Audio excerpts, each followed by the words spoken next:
Documento 66, parte final, el príncipe planetario de Urantia.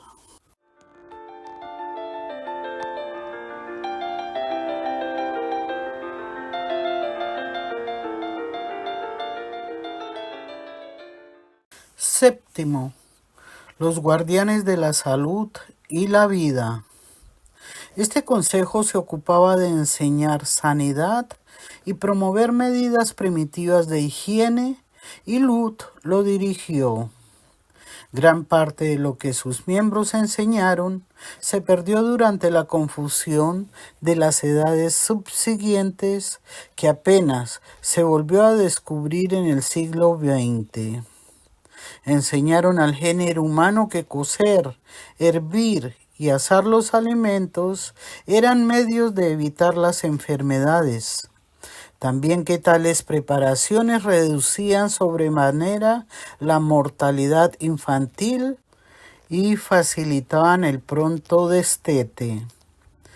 Muchas de las primeras enseñanzas de los guardianes de Lut sobre la salud perduraron entre las tribus de la tierra hasta los días de Moisés, aunque se confundieron mucho y se cambiaron considerablemente.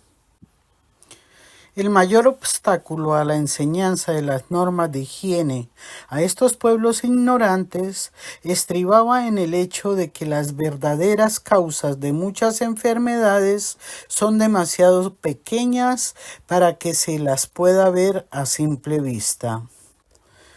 Esto se combinaba a la vez con el temor supersticioso que estos seres primitivos le tenían al fuego. Se requirieron miles de años para persuadirles a que incineraran la basura.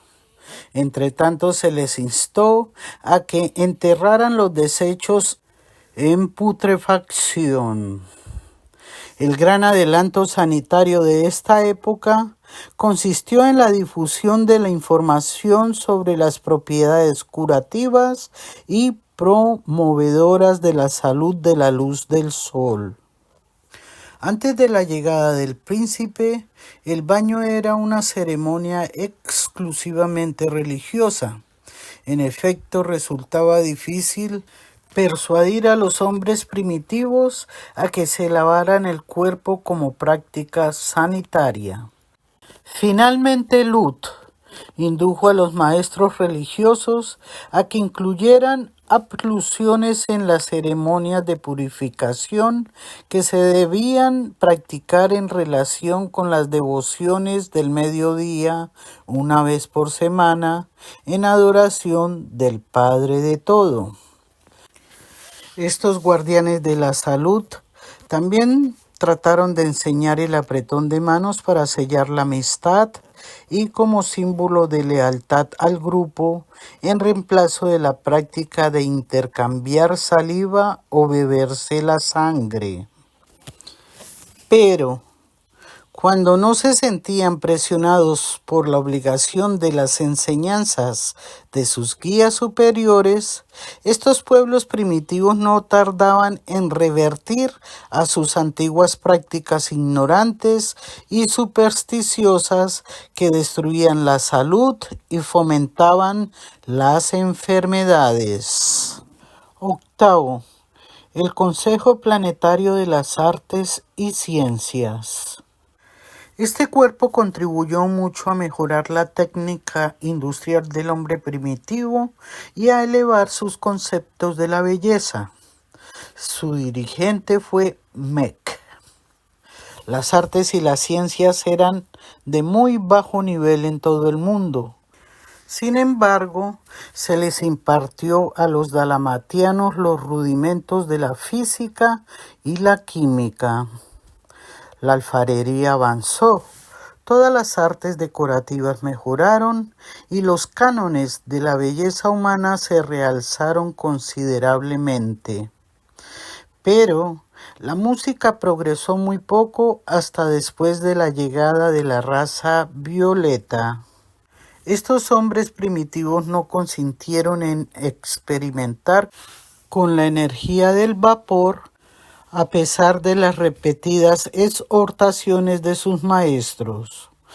Nunca pudieron sobreponerse al gran temor de la potencia explosiva del vapor confinado.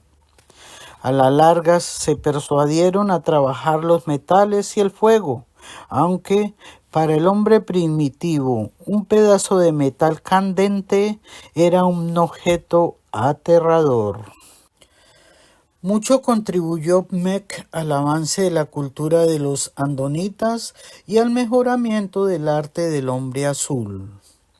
Una mezcla del hombre azul con la cepa de Andón produjo un tipo artísticamente dotado, y muchos entre ellos llegaron a ser escultores maestros. No trabajaban la piedra ni el mármol, pero sus obras de arcilla, endurecida por el horno, adornaron los jardines de Dalmatia.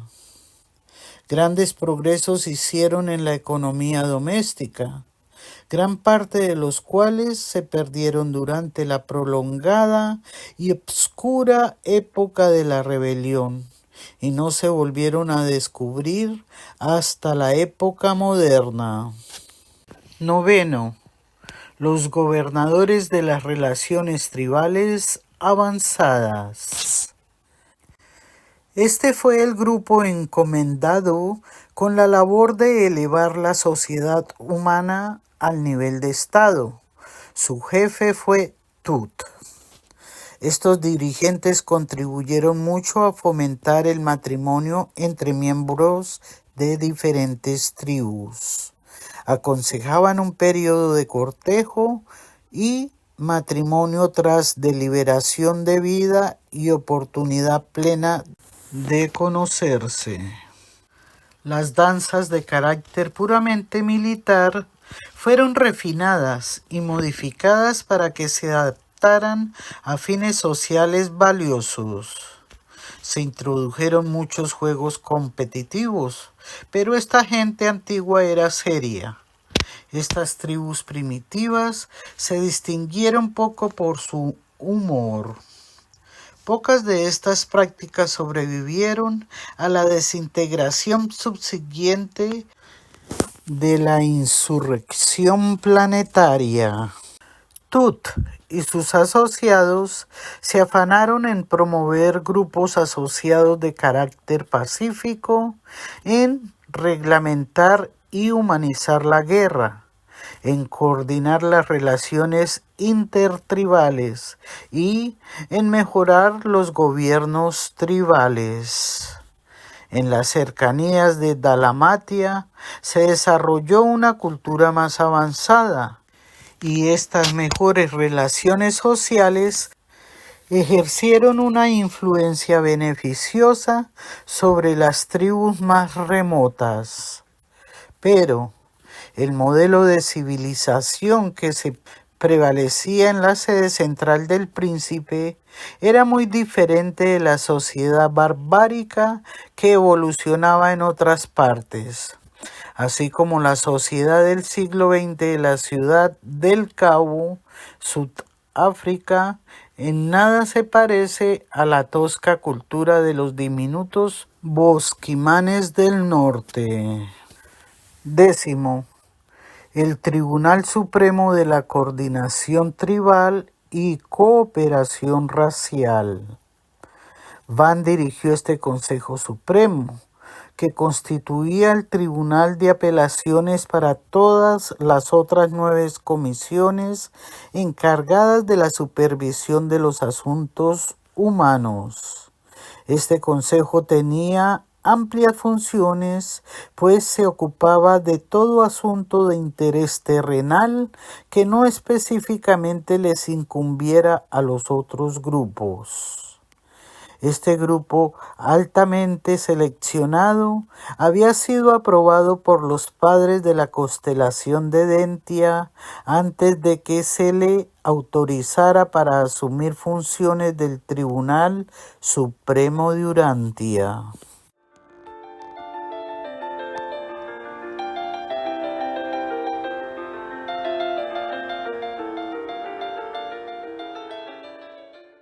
El reinado del príncipe.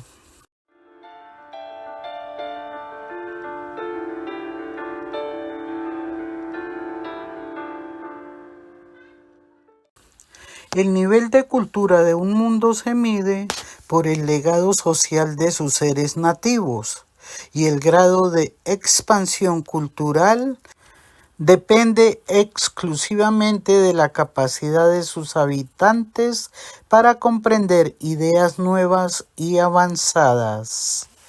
La esclavitud a la tradición produce estabilidad y cooperación, sentimentalmente vinculando el pasado con el presente, pero al mismo tiempo reprime la iniciativa y encadena los poderes creativos de la personalidad.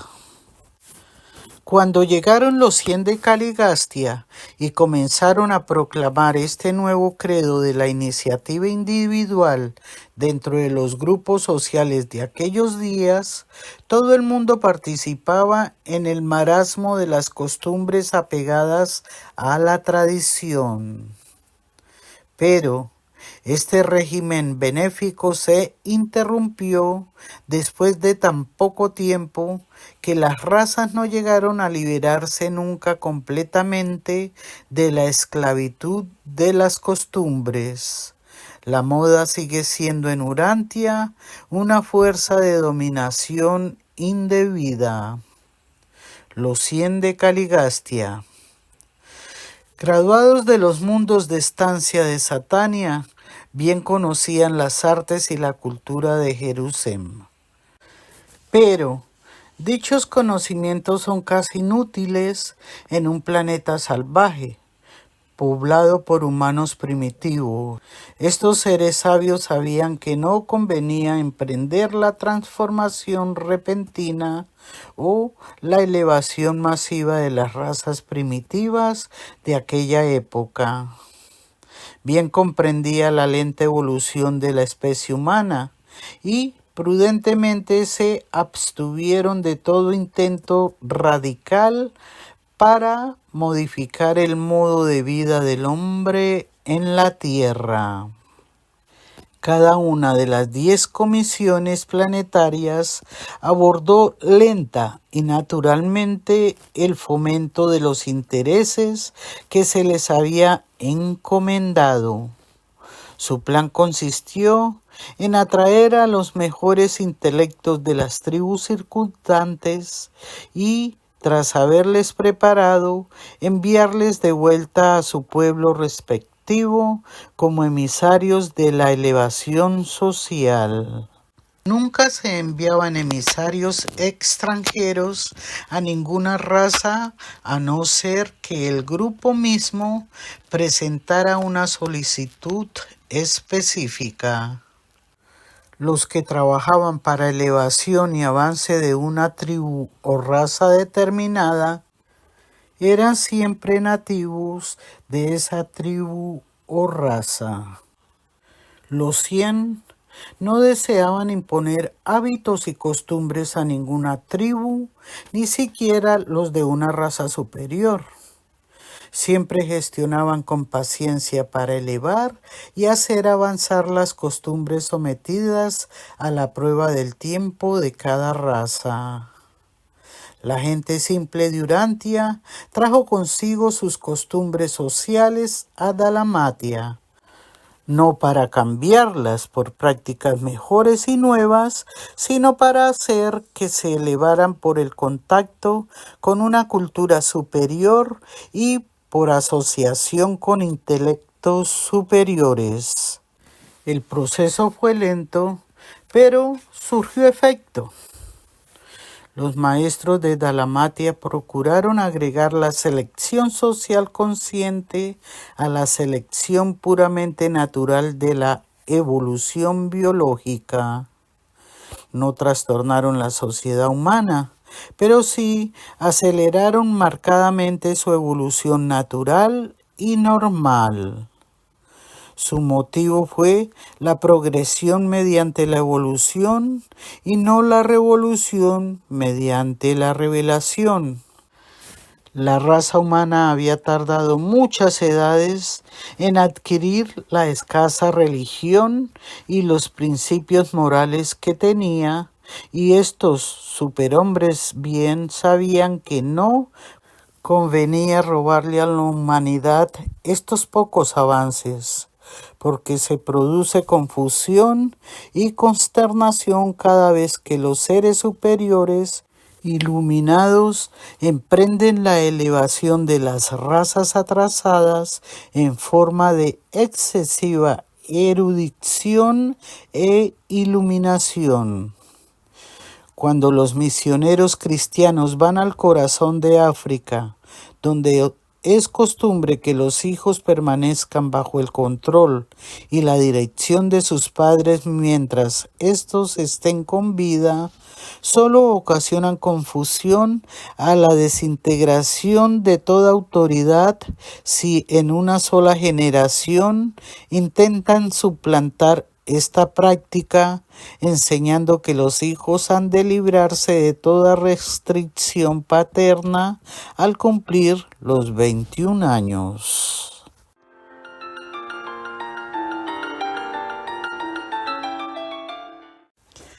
La vida en Dalmatia.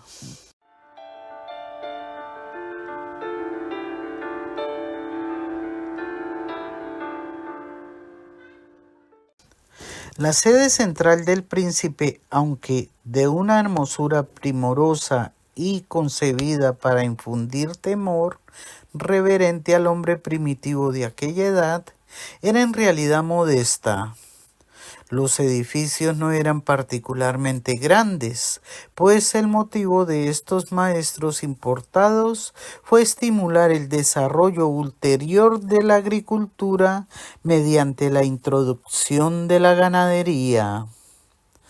La reserva de tierras dentro de las murallas de la ciudad era suficiente para abastecer a la población de casi 20.000 habitantes mediante el pastoreo y la horticultura.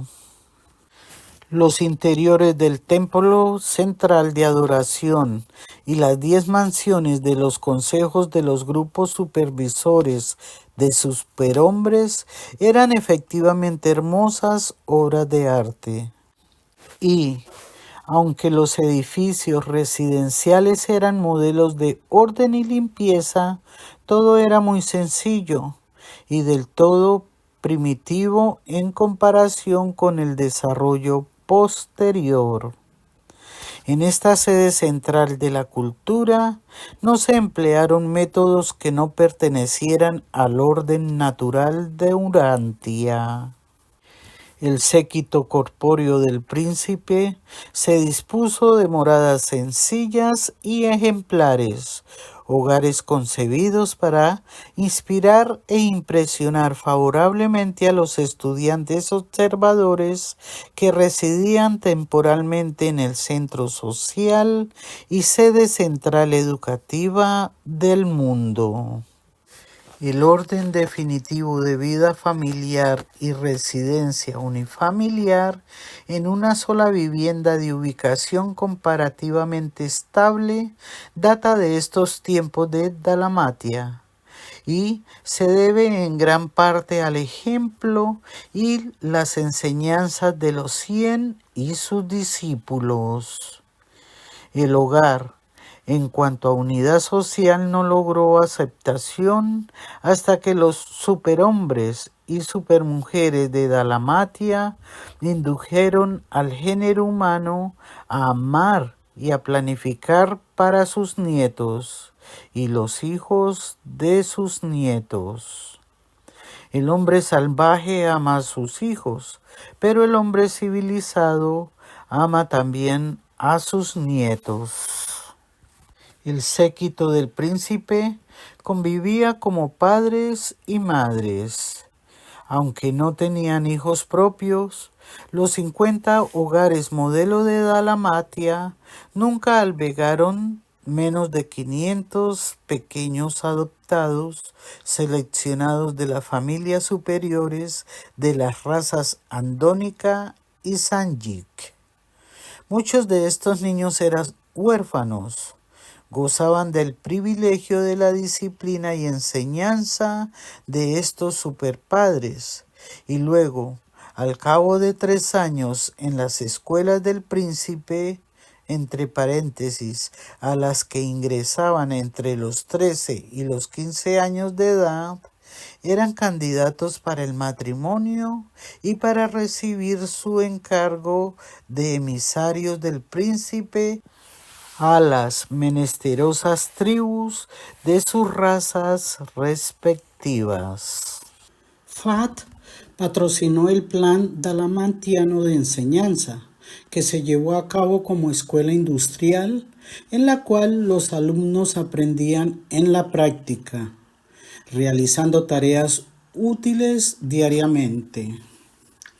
Este plan educativo no desatendía el área del pensamiento y de los sentimientos para formar el carácter, pero dio la más alta prioridad al adiestramiento manual. La instrucción era individual y colectiva. Tanto hombres como mujeres, por separado y en conjunto, impartían instrucción a los alumnos. La mitad de estos cursos de grupo se segregaban por sexo. La otra mitad era mixta. Se les enseñaba a los estudiantes destreza manual individualmente y se sociabilizaban en grupos o clases colectivas. Se les enseñaba a que fraternizaran con grupos más jóvenes, grupos mayores y adultos, así como también a trabajar en equipo con los coetáneos. También se les familiarizaba con asociaciones tales como grupos familiares, equipo de juego y clases escolares. Entre los estudiantes más recientes capacitados en Mesopotamia para trabajar con sus razas respectivas figuraban los andonitas de las tierras altas de la India occidental, juntamente con representantes del hombre rojo y del hombre azul. Aún más adelante también se acogió un número limitado de la raza amarilla. App presentó a las razas primitivas un código moral. Este código se conocía por el nombre de El Camino del Padre y consistía en los 7 mandamientos que siguen. 2 puntos. Primero, no temas ni sirvas a otro Dios que no sea el Padre de todo. Segundo, no desobedezcas al Hijo del Padre, el gobernante mundial, ni faltes al respeto de sus asociados sobrehumanos.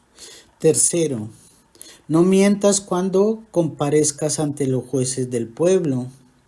Cuarto, no mates a hombres, mujeres o niños. Quinto, no robes los bienes ni el ganado de tu prójimo. Sexto, no toques a la esposa de tu amigo. Séptimo, no faltes al respeto de tus padres ni a los ancianos de la tribu.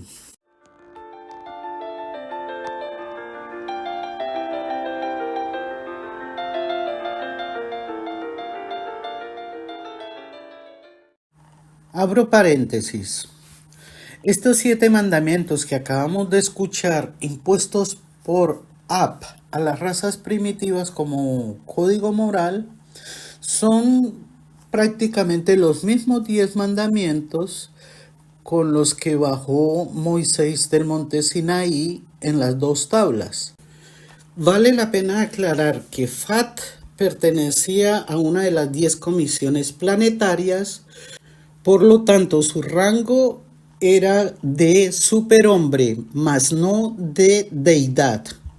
En cambio, Moisés, en su época, sí ya era un humano, hombre humano terrenal.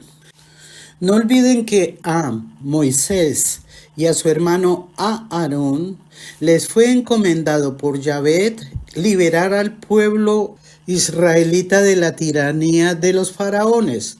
Entonces ellos se encargaron de conducir por el desierto a todos los israelitas para llevarlos a la tierra prometida.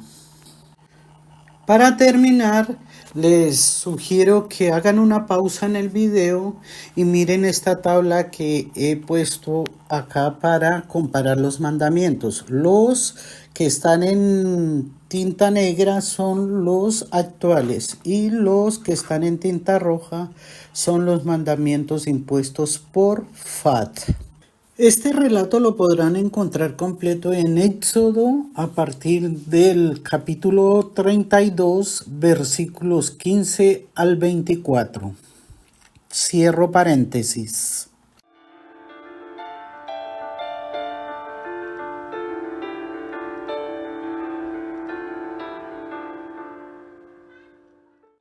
Este fue el código legal de Dalmatia durante casi 300.000 años, y gran parte de las piedras sobre las cuales se escribió este código yacen actualmente bajo las aguas frente a las costas de Mesopotamia y Persia.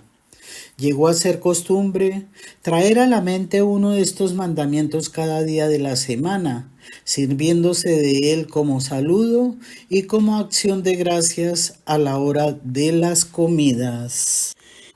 En esta época se medía el tiempo según el mes lunar, que se consideraba de 28 días. Esta fue con excepción del día y la noche. La única medida del tiempo que conocieron estos pueblos primitivos.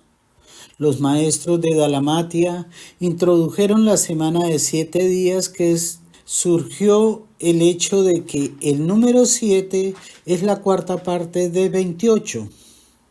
El significado del número 7 en el superuniverso les brindó sin duda la oportunidad de introducir elementos espirituales en la consideración ordinaria del tiempo.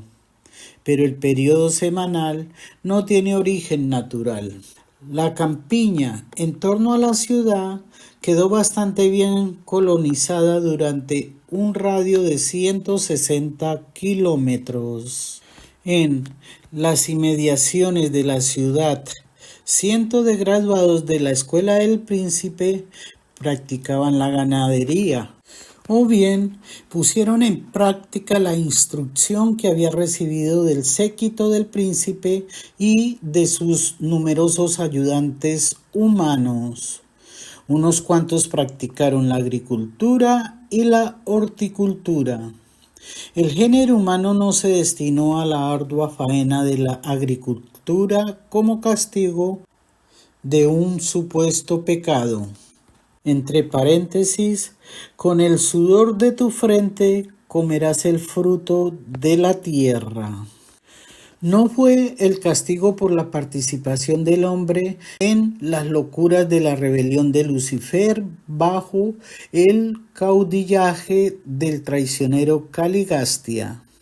La labranza de las tierras es inherente al establecimiento de una civilización progresiva de los mundos evolutivos, y en este precepto era el meollo mismo de la enseñanza del príncipe planetario y de su séquito a través de los 300.000 años que mediaron entre su llegada a Urantia y aquellos días trágicos en los que Caligastia compartió la suerte del rebelde Lucifer. La labranza de la tierra no es una maldición. Más bien es la bendición más alta que se le pueda brindar a todos los que así pueden gozar de la más humana de todas las actividades humanas.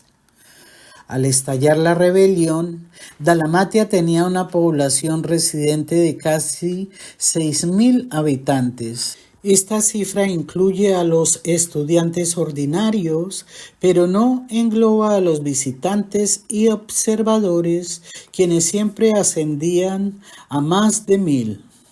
No obstante, el concepto poco o nada que podéis tener, el progreso prodigioso de aquellos tiempos lejanos, la terrible confusión y abyecta oscuridad espiritual que siguió a la catástrofe de engaño y sedición de Caligastia, aniquiló casi todos los descubrimientos maravillosos de los humanos de aquellos días.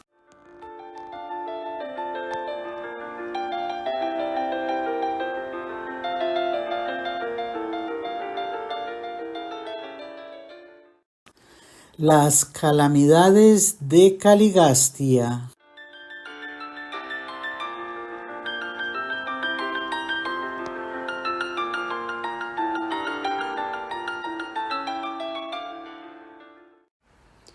Abro paréntesis. Aquí interrumpo esta narración para aclarar quiénes son los ciudadanos ascendentes. Eran personas de bajo origen animal que han adquirido la voluntad y la capacidad de optar por el camino de la supervivencia eterna, la misma que Jesús prometió al momento de evangelizar aquí en nuestro planeta. Porque la paga del pecado es muerte, mientras que la dádiva de Dios es vida eterna en Cristo Jesús nuestro Señor. Esto lo veremos en Romanos 6:23. Estas personas se someten con ayuda de diferentes huestes a ascender escalonadamente varias esferas de estancia, o sea, dimensiones. Una vez que atravieses los mundos de estancia, te trasladarás de una fase de vida morontial a otra sin tener que perder la conciencia.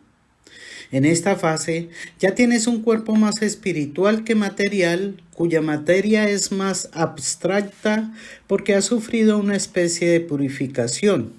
Fue exactamente en esta forma que se le apareció Jesús resucitado a María.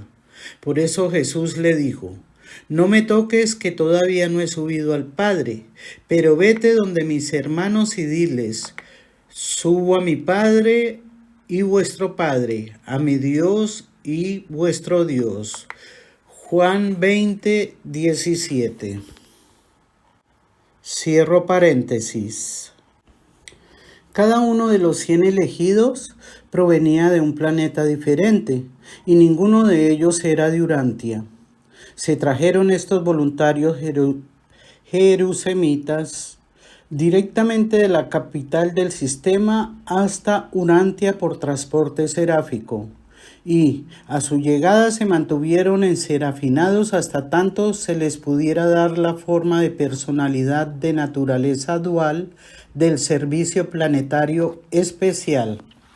Eran verdaderos cuerpos de carne y hueso, que a la vez estaban sintonizados con los circuitos vitales del sistema.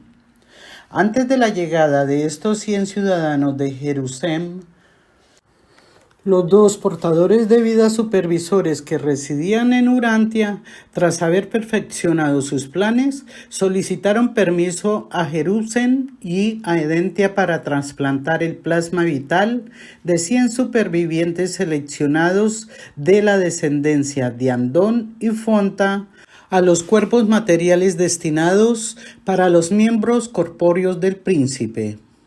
Se otorgó el permiso en Jerusalén y se aprobó en Edentia. Por consiguiente, los portadores de vida seleccionaron a 50 varones y 50 hembras de la posteridad de Andón y Fonta, que representaban la supervivencia de las mejores variedades de aquella raza única. Con una o dos excepciones, estos andonitas que tanto contribuyeron al progreso de la raza no se conocían entre sí, provenían de lugares separados por grandes distancias. Mediante la dirección coordinada de los ajustadores del pensamiento y la conducción seráfica, se juntaron en el umbral de la sede central del príncipe. Aquí los 100 sujetos humanos se pusieron al cargo de la comisión de voluntarios sumamente capaces de Avalón que dirigieron la extracción material de una porción del plasma vital de estos descendientes andónicos. Este material viviente, a su vez, se transfirió a los cuerpos materiales hechos para uso de los 100 miembros jeresumitas del séquito del príncipe.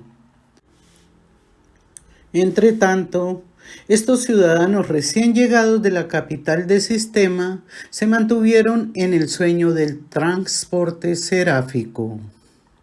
Estos sucesos, juntamente con la creación concreta de los cuerpos especiales para los 100 de Caligastia, dieron origen a numerosas leyendas, gran parte de las cuales se confundieron más tarde con las tradiciones posteriores acerca de la instalación planetaria de Adán y Eva.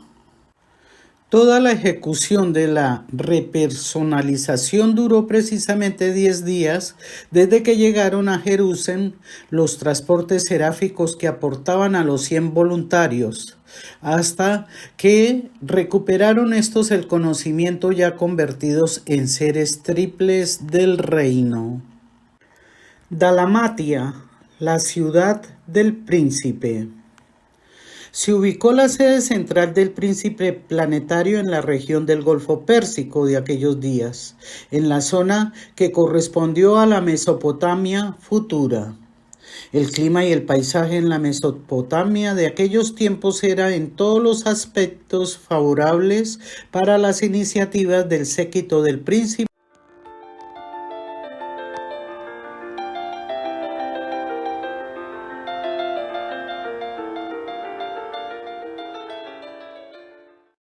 La llegada de Melquisedec, el rey de Salem, del que habla la Biblia, fue aprobada por varios entes celestiales. Estos seres no eran ángeles, querubines, serafines ni arcángeles. Eran extraterrestres encargados de enviar a Melquisedec, un ser celestial, pero que debía ser personalizado para poder llegar a la tierra y así cumplir la misión de sacerdote. En Hebreos 7 se nombra a Melquisedec como una deidad, quedando clara su procedencia de extraterrestre, ya que lo define como un ser sin padre ni madre, ni genealogía, ni comienzo de días, ni fin de vida. En Génesis 14, versículos 12 al 20, es Melquisedec quien ayuda a Abraham a rescatar a su sobrino Lot, pues Abraham era discípulo de Melquisedec. Quiere decir que eran de la misma época. Melquisedec fue pronto conocido por toda Palestina como el sacerdote de Elión, el Altísimo, y como el sabio de Salem. Vestía en forma muy semejante a la de los sacerdotes cananitas, excepto que en su pecho llevaba un emblema de 3 círculos concéntricos, el símbolo de la Trinidad del Paraíso. Para todos aquellos que quieran seguir investigando sobre Melquisedec, los invito a que entren en internet y busquen Historia de un vaso. Este libro de Melquisedec fue encontrado dentro de los rollos del Mar Muerto en el desierto de Qumran. Por eso aquí encontrarán la historia completa, no como la relata la Biblia, porque en la Biblia, como he explicado, son versículos, partes nada más, mientras que acá sí está la historia completa, cómo se desarrolló y cómo logró Abraham rescatar a su sobrino Lot.